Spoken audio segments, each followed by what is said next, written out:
We'll officially get started. Welcome, everyone, and thank you for joining us.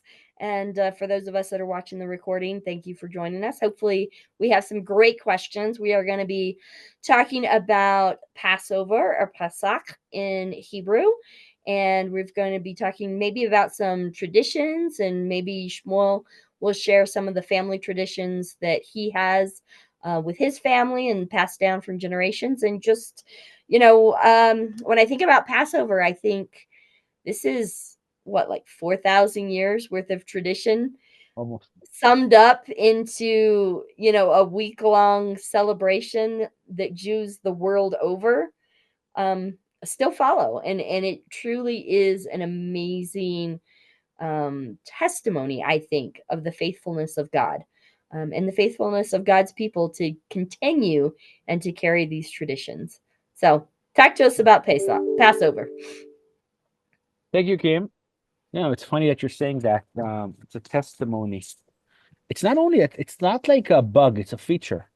Meaning the whole meaning of Passover, or let's put it this way, when the Torah talks about that night, it talks about two commandments from the Torah.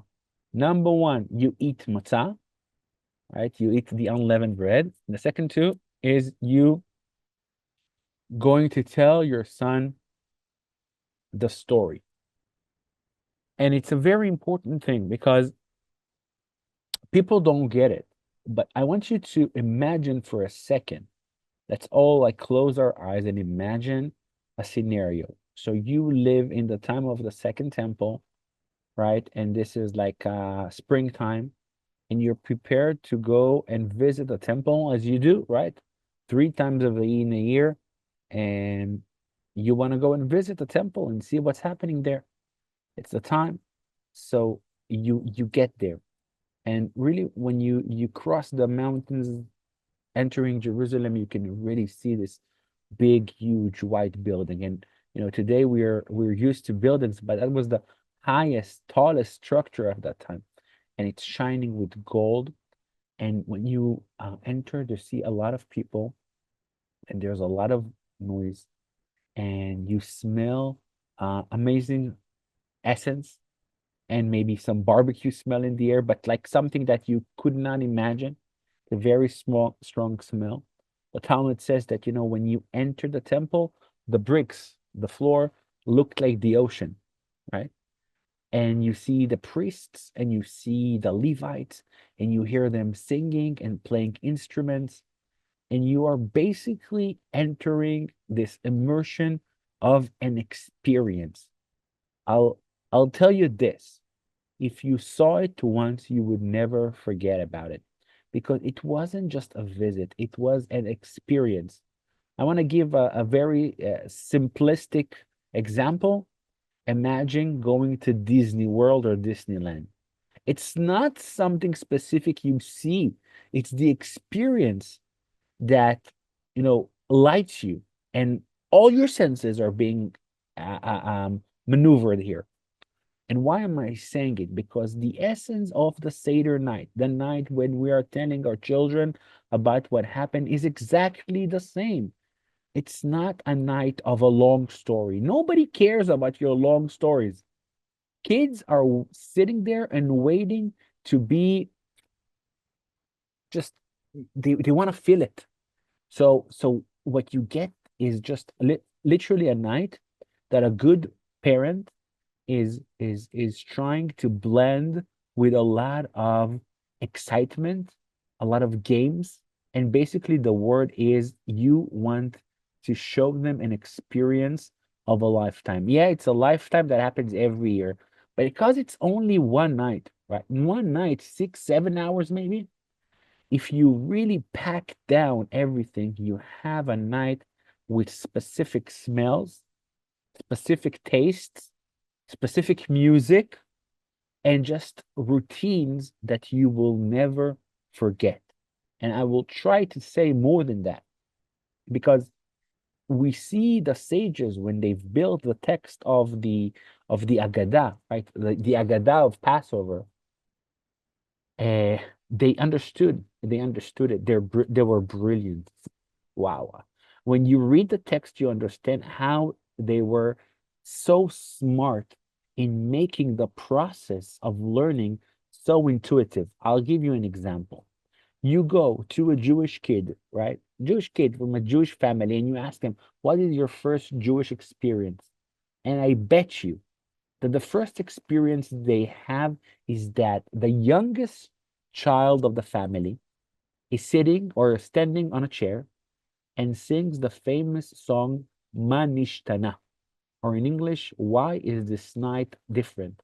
This is like a series of four songs in a really simplistic tune that goes Manishtana alayla haze mikol halelot.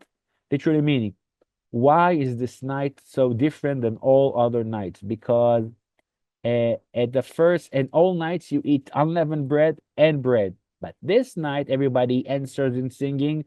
This night, it's all about the matzah. Alayla haze, alayla haze, kulo matzah.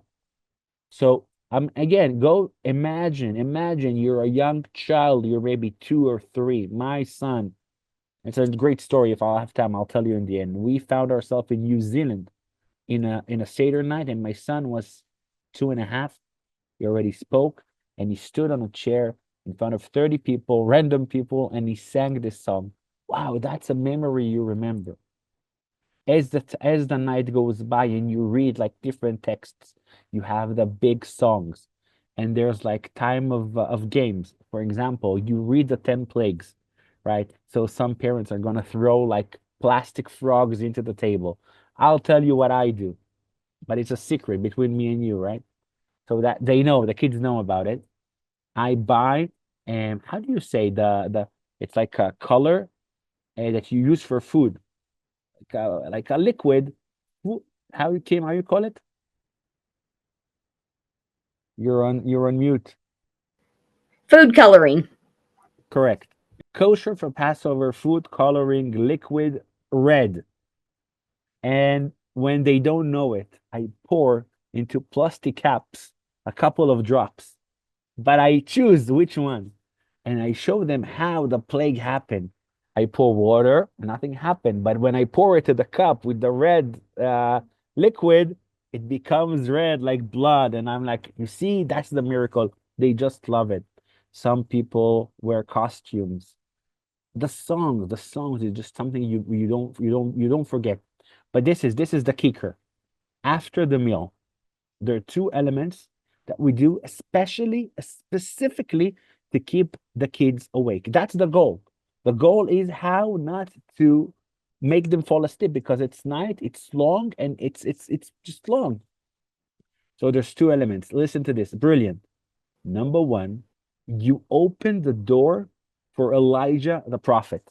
There's a text you say, and the kid opens the door and you say, now we welcome Elijah. Of course, nobody enters ever. But the kids always wait for Elijah to come. And if not, it's not enough. You pour, there's 4 cups you need to drink that night of wine. So you pour a cup for Elijah, the prophet, and you leave it all night. And in the morning, when they wake up, they always assume that he came in the middle of the night and he drank from it. It's like kids, right? I don't know how they develop this, but this is something that all the kids are waiting for. But it's not enough. After you finish the meal, after you make the blessing, you need to eat the afikoman. You know what's afikoman? Afikoman is a piece of matzah that you hide in the beginning of the meal. Now, there's two customs. It's either the father hides it and the kids needs to find it, and now you need to negotiate with a present to receive it back because it's very important to eat, or the opposite. The father, the kids hide it, and like the opposite, basically. So you see, the journey of the night is basically putting you in the process that it's going to be interesting, intellectual for the adults, hear perspectives, but also, and the most important, okay, that's the most important thing. How you make the kids enjoy it, like it, Be focused and hear the story, because this is a story that's the pinnacle story that differentiate and makes us. That's where our nation became a nation. So it's important to know it. We pray for it, we bless it, we mention it every Sabbath. It's a memory for the Exodus. It's a memory for the Exodus. It's a big and huge deal. And I will say that in the middle of the text, and that's something that all of you can relate with.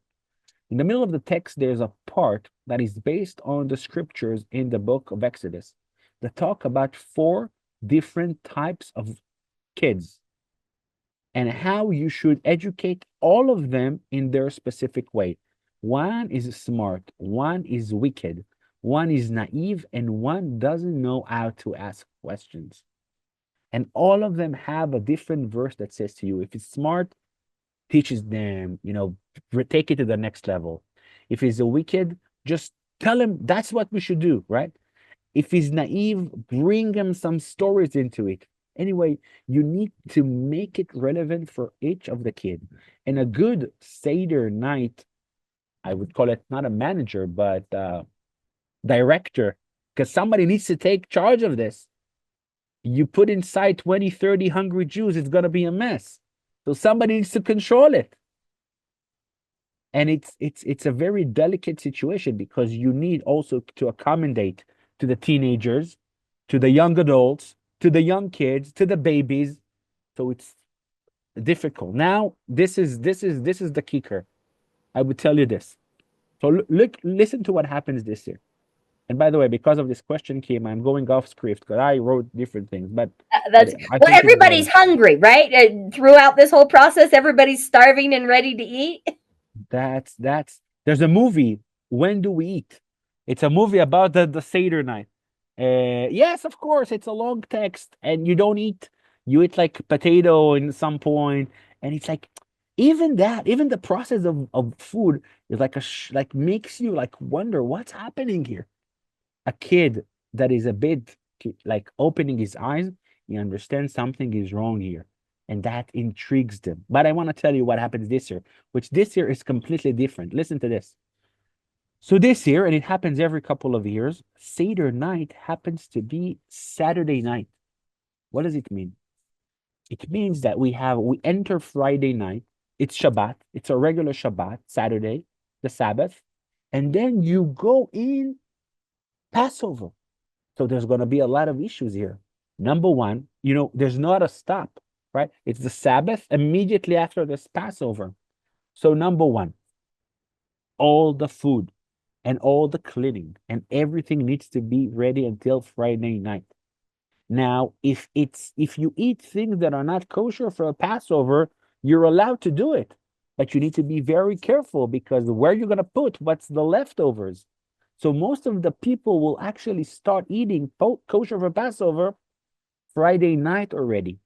And if you eat bread and you're allowed to eat bread at night, you would never eat like a challah with all the crumbs. You're going to eat like a dry pita, maybe. And in the morning, on the Sabbath morning, you're allowed to eat bread until maybe the 11 o'clock in the morning. So again, it's a very interesting situation. You wake up in the morning, so you eat on like not kosher for Passover food, and then you need to wait. But like the positive here is not like every year, you actually have good time to nap.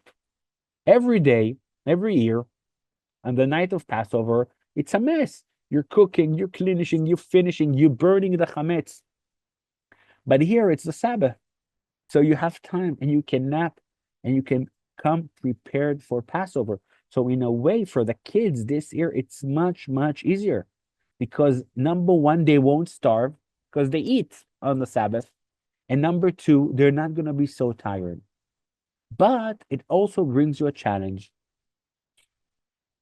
So we know that you have your family and you're doing your Passover. And as I said, a grandparent can assume that his kids are gonna come over and his grandchildren. It's a big meal. It's a festive holiday. But there's always a couple of populations that are looked upon differently. And we're talking about people that have no family, right? So you need to find somewhere to go, or somebody's gonna host you. but it's something also which you never think about, the soldiers. Think about how many soldiers are going to be in the army that night. And it's not one night, it's 2 days, Friday and Saturday. And this is another challenge. So every year there are rabbis in the army as well that go and volunteer to spend the Seder night and pass the Seder night to the soldiers. Now, I want to open in brackets, but to tell you that I'm coming from a religious, Orthodox, traditional family, and I'm everything I've shared based on the fact that I'm invested in it. But when you're not into it so much, traditional families, non-religious family, secular family, they don't have all of this. They sing a song here, they sing a song there, and they eat the matzah. So the army base is packed with kids, with basically kids, right? That don't know what this night is even about. At their home, they don't have the traditions. They don't have the story. It's not in their, it's not in it. So you always send rabbis to those places to come and tell them and sing with them. But this time, this year, it's problematic. Why? Because it's 2 nights. It's including from Friday and Saturday. So to bring a rabbi with his family to spend 48 hours in an army base. So right here outside of my community, there's an army base. And they reached out and asked, somebody is willing to come and host the Seder night. There's nobody to do it. No rabbi is willing to come.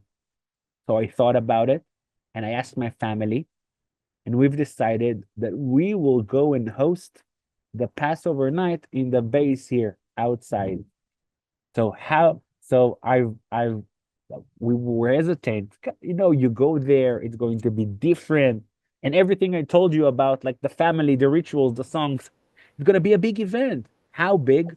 There's going to be 150 soldiers there in the army base that will need to lead the Seder for, and we need to make it interesting and relevant, and to sing songs, and to really connect them to the story.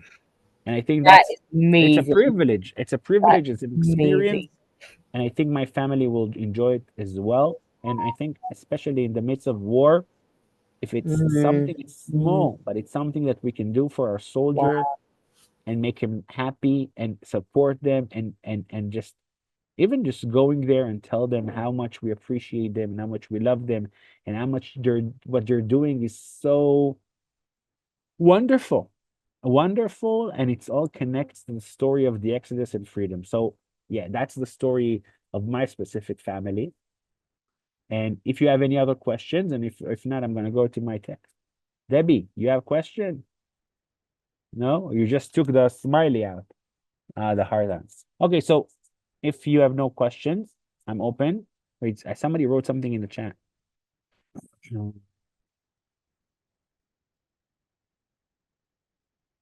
It's asking a question. Okay. So in the meanwhile, I want to talk about maybe 2 points or 3 points that are very important to understand in Passover. Number one,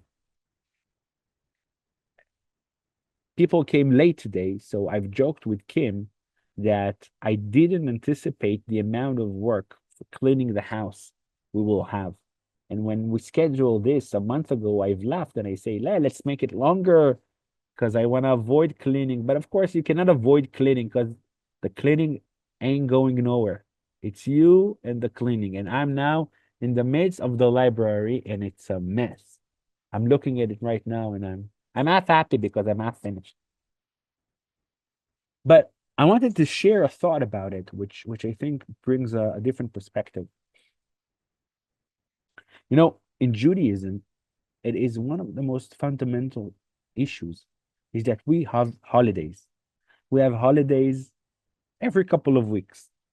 And you know, the joke is always about holidays in Judaism, in the Jewish calendar, is they wanted to kill us, they weren't able, let's eat. So yes, some of the holidays is exactly like that, like Passover, but some are not. But Passover is probably the strongest example of how one goes into a holiday And the preparation you need to have before it really sets the tone of what you will experience. And I wanna say this, you know, people look at the calendar and dates are coming and facing them over and over again. Oh, it's my birthday. Oh, it's my anniversary, or it's whatever. And when you really try to reflect on what those dates mean, and especially what the holidays mean, you want to be in a position that every time you're entering the holidays, it's almost like an eagle. Have you ever seen an eagle going around his thing that he wants to eat? He goes in circles, but he goes up and he goes up, meaning he comes to the same point.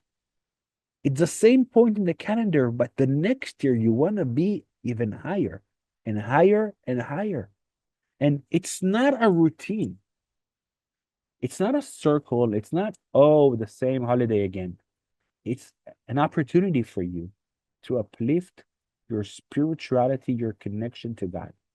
And every year before the holidays, you need to ask yourself and reflect, why are we meeting at this holiday? What's the essence of the days?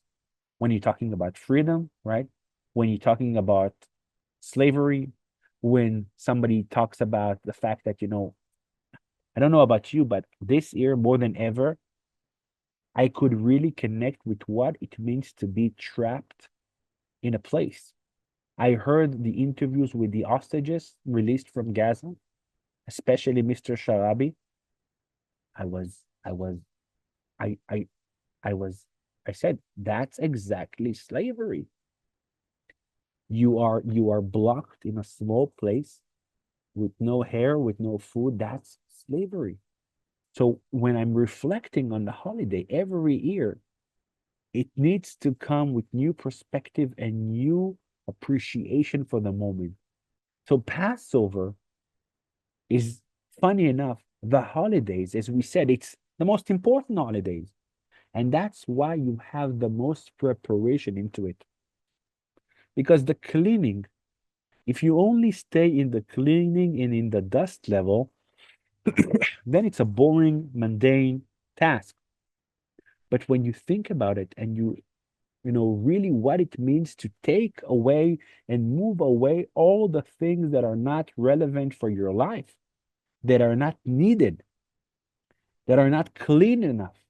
You enter the holiday, you moved everything, the whole kitchen is brand new because everything goes to the side for a second, the bread, and you're focusing in the very basic minimum of the matzah. What is the matzah? My son just, expressed this revelation to him. He said, you take a matzah, right? It's bread, meaning it's dough made of flour and water, and that's it. And you put it on a table, and you put the same challah or piece of bread on the table as well. You know what will happen after a week? After a week, the bread will be bad, dry, and how do you call it? The green thing Stale, stale and moldy. and moldy. What will happen to the matzah? Maybe less crunchy, maybe a bit more dry, but it's still will stay the same. Matzah, the essence of what we are and what we do, is really something that we need to reflect on. And when we are looking at this and we're learning it and we're preparing ourselves for the holidays, then the night looks different. Then the night actually moves something inside of you. You really feel what it means and you reflect about what it means to be a free person, a free man. What does it mean to be chosen to show the nation a path out of Egypt? All the elements of Passover are striking in it. This is why when you read the text, as we said before, the kids have the experience of a lifetime. But when we learn the text, when we read the story of Passover, there are a couple of elements that need to be shaking us. For example, what is the first sentence you say when you read the text? Somebody knows?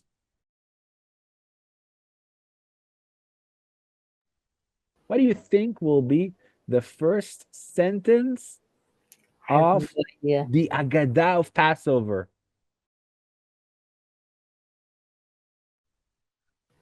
Guess.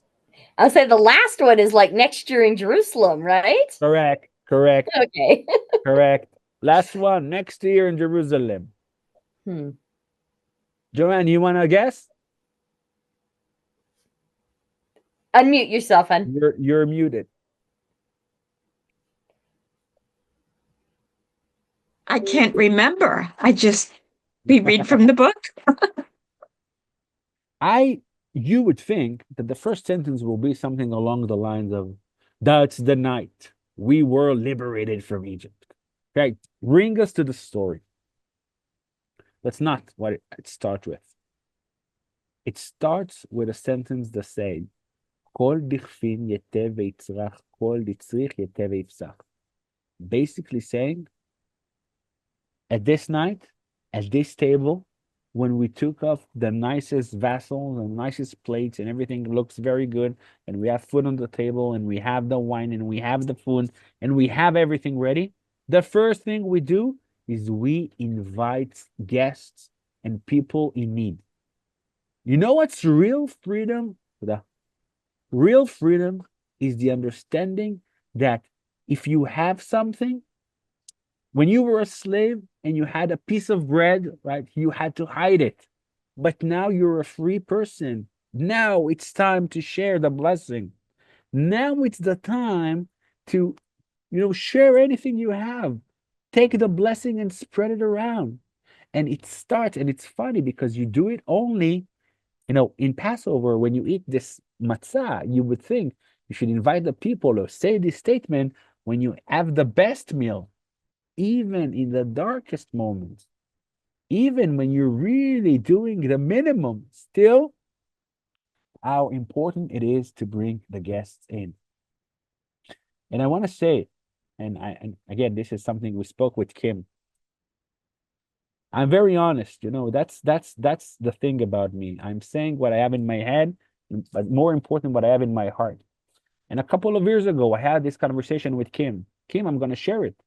That when one of the biggest projects that CFOIC does is giving food vouchers for needy families before the holidays. And I'm talking about hundreds of families. And a couple of years ago, I told Kim that I feel really uncomfortable to talk about this mission. I was uncomfortable to talk about this project because I really thought that it's reflecting bad things about us as a society. I honestly couldn't imagine that there's such a big need that's not going to be fulfilled. So in my head, I wanted to tell myself, it's nice to have, yes, it's great, it's gonna be something extra, but I'm not going to ask for it. We will manage. We will feed our poor and we will feed our needy. But right now, I can tell you this, and this is something that it took me years to understand. Now, as I'm exposed to the real situation of what people are going through in the families in Samaria and in Judea, oh my gosh, it was a huge mistake by me. I I in Hebrew we say I lived in a movie. I thought everybody is okay, but the reality it's not okay. And people are in big real need. I'm talking about then, but now I understand how the war also made a difference. Yesterday, it was exposed the number, and you wouldn't believe it. 41% of the people that served in the reserve did not find their job waiting for them in the end of the war. Think about it. He went for war for 100, 200, 300 days, expecting to come back to his work, fighting for his family, fighting for the nation, and his work didn't wait there. And it's not because his boss is vicious or bad, because the work had to be done. And he had no other choice but to take somebody else. So you have families here in Judea and Samaria, and now I know the numbers, I know where, and I'm shocked. And yesterday I sat with somebody from Gush Etzion area, and she told me story. I almost I almost broke. Situation where her daughter is making 3 extra sandwiches every morning because she has kids in her class that cannot bring food to school. What?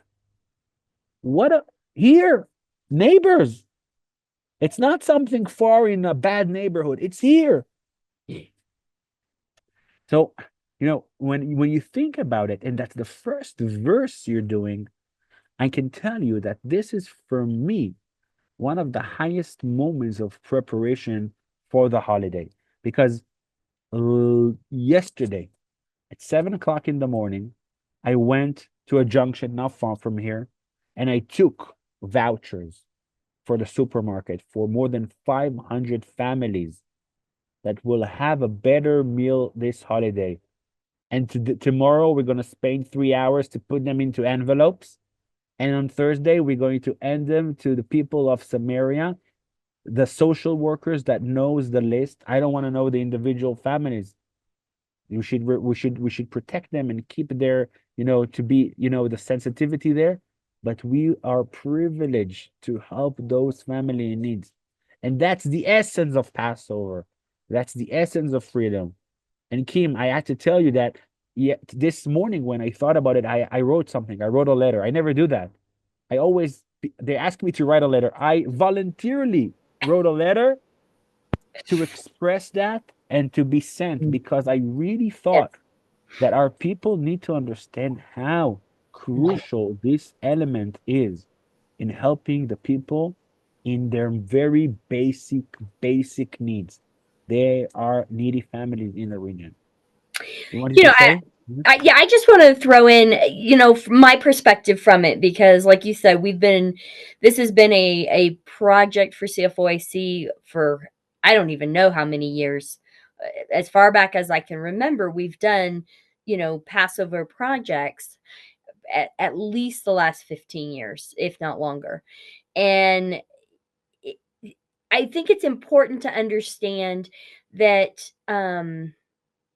a lot of the families that we end up helping, um, are not perpetual poverty.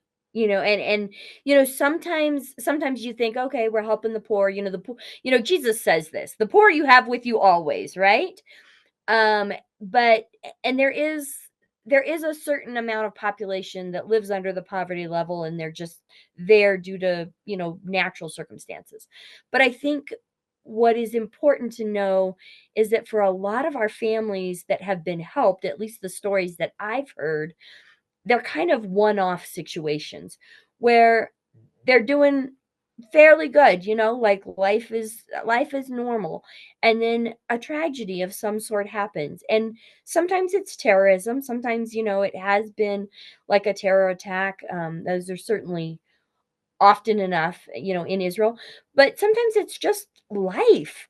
I mean, we're sending out an email tomorrow, with the story of a family, and they had a medical condition, and they've been completely inundated with, caring for his wife who got ill, and he's had to leave his job. How do you come back from that? And the privilege that we as Christians get to be able to come alongside these families and provide the finances so that Shmuel can go and buy those 500 vouchers is just incredible. And getting to see, pre-COVID days, we didn't do vouchers. We did food boxes, actual, like food boxes, and we had videos, and all the kids and volunteers would come and pack food boxes, and then they'd take them out.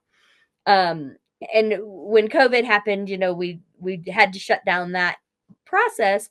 But I think that the vouchers are even better. Like the food boxes were very hands-on for a lot of volunteers and took a lot of thing. But the vouchers, one of the advantages to the vouchers is we actually get like an extra donation because we're buying such a value or such a volume of vouchers. The supermarket, correct me if I'm wrong, Shmuel, but the supermarket also adds some value. So we get like more bang for our buck, so to speak. And they're making a bit of a donation as well. So basically our voucher goes a little farther, which is a huge value when you're talking about, charity and donations and that kind of thing. So that's one thing. And then the other thing, like Shmuel said, is the dignity, and being able to protect the people that have found themselves in a dire situation. And they can just go it, it's just like a gift card. So they can go into the grocery store, buy the groceries that they need. They use a gift card, and nobody knows, why they got a gift card. They just have a gift card. So okay, you know and it really is. I think it's also, everybody has their own taste. You get a food box, okay, great, but what if half the stuff in it your kids won't eat, or they don't like it, or it's not whatever. You can go to the grocery store, you get what your family needs and has. So that's that. And then the other part, I want to make sure we talk about, Shmuel, is we always have, like, there's two halves of our Passover project. One half is the vouchers for the families, but the other half is the families with special needs. And sometimes I think, especially for me as an American and a Christian, like, we don't necessarily understand. There's a cultural issue here, and sometimes we need to understand that to understand the need. And so there is a whole week, which Shmuel's taking his kids and going to a lot. But if you had, a child that you couldn't take to a lot, or you weren't in that capacity, didn't have that ability, what do you do? Because all of the kids are out of school for that whole week before Passover. And so the Heart of Benjamin, Leif Benjamin program, that's what they do, is they plan an entire 5 days of day camps where they take these kids, with volunteers, and it is at minimum a one-on-one. So you have one child and one volunteer that is with that child, so that they can go, to the amusement park. They can go horseback riding. They can go to the zoo. They can go on hikes. They can just do these things that, um, all of the regular kids. And Shmuel, you might jump in and tell me a little bit about the culture, because I think that, like, schools and kids, like B'nai Akiva, I'm sure they have programs, they have plans, they have things that they do with the kids this week. But if you've got, a child in a wheelchair, you've got a child that, needs help, they don't get to go on these special journeys. Yeah, it's as simple as you explained. When there's a special need in the family, you have three, four, five other kids other than that. Just the capacity of you know focus you need to have on this kid alone doesn't Mhm. allow you to maneuver and go to troops with all the others. It's such a big project now with the special car, and where do you take them? So let's say he's handicapped, right? He's on a wheelchair, and all his siblings are not. So what? You always need to go according to this one, and all the five and six are not getting their trip. It's a very fragile situation, and it's day in, day out, 365 days of the year. So especially in the holidays, in those big week-long holidays, there's a need for just a bit before the holiday, when everybody's cleaning, everybody's preparing, just to less of attention, less tension. Provide them the regular scheduling of its time, because if a regular day you go to school, that's good for them. So you need to have this framework of people doing those camps, and as you said, it's one on one. So you have hundreds of volunteers, teenagers that are going to those camps and helping those kids. And it's just, again, just before the holiday, this is freedom. Freedom is to help and to understand you have the ability to give. God bless you, you bless others.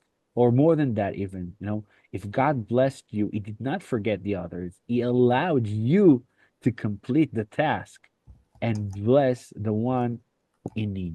And I think it's really two elements that are shared together. And in the last couple of minutes, I would just say that in the whole mixed of Passover, there is something very interesting that happened.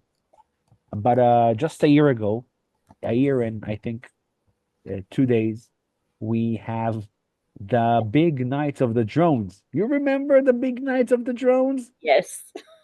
How could we forget the So missiles? They weren't drones. They were, or no, they were drones, weren't they? drones, missiles, and this and that, Insane. and 3,000, and the madness that was around it. I'm looking back one year ago, and I'm looking to this situation, and I cannot just imagine that. It's the story of Egypt. Why? Because some people look at those big stories and just, this is life. We tend to forget, we tend to continue, we tend to overlook and say, it happened, let's continue with life. The night of Passover is a night where we stop and we say, no, it was a big deal. It was something that was profound and changing, and Mm, and did everything different for us. And there's a famous story of Ben Gurion, the first prime minister of Israel, who visited American Jewry in the establishment of Israel, and he gave a lecture in one of the places, and he talked about the Mayflower, and he talked mm, about, just like the pioneers came to America with the Mayflower, this is something that we also relate to, as our ancestors came from Egypt and moved. And somebody asked, like he said, like, it's just a couple of years ago, what, it's not the same. He says, you're right, it's not the same. Do anybody here in the room can mention one name of a person in the Mayflower? Everybody was quiet. And he said, you understand? That was just recently happened. Not many people, big change, big development. Nobody remembers. I can tell you what we ate that night, how we were dressed that night, and what happened to the minute. That's the story of the Exodus. Is mm, taking the minute and make it count. And that story of Passover is forever will be the story of our nation. This is not something small. How do you do it? I'm going to the beginning. It needs to be engraved here and here in the heart. It's an experience, and this is something, it's a Disneyland ride, and it needs to be that way. So I only can say this. This is one of the biggest challenges we have as educators. How we can bring faith and belief in our story to the next generation and make it vivid for them, that they mm, would like to remember, and they would like to wait for the songs and for the experiences and for the funny things that father is doing in the meal, and the dress we all dress, and all the charades. And that's something we all remember. It's those small things that in life that really makes the difference. So with that, I would say that I'm going back to cleaning, and okay. I'm Well, we have one what? question for you before you go, Oh we yeah, leave you to go to yes, question. We go do for have it, a question. It's a go for it. technical question from Joanne. She wants to know, how on earth are you preparing all of the Passover Seder plates for the 150 soldiers? Ah, I am a guest, meaning that there's a dining room and a chef and a lot of soldiers and waiters that are going to do all the work, and I'm just gonna come there 30 minutes before, and I hope it's going to be organized and well equipped. I don't think it's going to be amazing food, honestly. It's soldiers' food, but I don't care. We come for the experience. We're gonna have matzah, we're gonna have potato, and I hope we're gonna have gefilte fish, and we are good. But it's kosher and it's good and it's pleasant. And there's gonna be a lot of work has to be done in the base to make it happen. It's not on me. I'm a guest. I'm just gonna tell the story of the Agada and make it nice and Interesting. funny and interesting. Well, will be. You'll have to tell us next month how the soldiers reacted to the food coloring in the water. How sad is it that we cannot film the experience, right? It's a Right? moment to remember. Right, my mother is going to join as well. And when I Wow. told her we're gonna do that, she was like, wow, like that's a real privilege to be in an army base. Right. Mhm. That's Yeah. fantastic. So So do they set up, or will you have them set up like a Seder plate on every table for the soldiers? Like, you have no idea? Kim, everything is going to be organized. No, It's no, no, going I to know, be but I was just asking logistically, like, is that generally how it is? logistically, every table is going to have the wine and the matzah and the plate and the Okay, books. sure. Everything is going to be, I'm sure, really, Yeah. really nice. The one thing I will need to make sure that they're not gonna jump on the food and finish it in 2 minutes. I'll try to make it work slowly and make it interesting and bring the kids in. So my daughters already are preparing like like Oh, a list of songs, yep. and I'm gonna speak with my son of how he's going to help as well. You know, maybe share a story, make a show or something, because you need to make it interesting. If we will catch them, if we'll make it interesting, they might even wait the 30, 45 minutes, an hour before they will jump on the food. Because from the moment they will jump on the food, I'm telling you, man, I'm gonna have like Over. 10 minutes and it's done. Like there's it's going to be passing like the plagues. I love it. I love it. Oh, well, we will keep you in our prayers and have fun. Shmuel and his missionary journeys here. It would be great, awesome. I'm telling you, the one thing that I already have in mind is that like that's the main goal I'm gonna tell them, and I'm gonna tell it over and over again. Imagine those people leaving Egypt, Mhm. and with the word that says in 300,000 years, in 3,000 years, your grandchildren are gonna be soldiers in the Israeli Defense Force in their state. Yeah, In Israel, and they will tell your story. Isn't it the amazing. dream that somebody is going to tell your story forevermore? You're living a legacy, you're living something for others. Now, the soldiers, this is your responsibility. Your kids, your grandchildren, will they be part of a story? That's what Mm, I have in mind, and that's what I'm going to try to brainwash them with. I Yes. love it. And we hope that really the voices of freedom, and that's the last thing, Mm, will bring freedom to our hostages. The most yes. important, freedom, meaning they need to come back home. Bye, Amen. Yes. friends. Have a good night and see you Thank next you. time.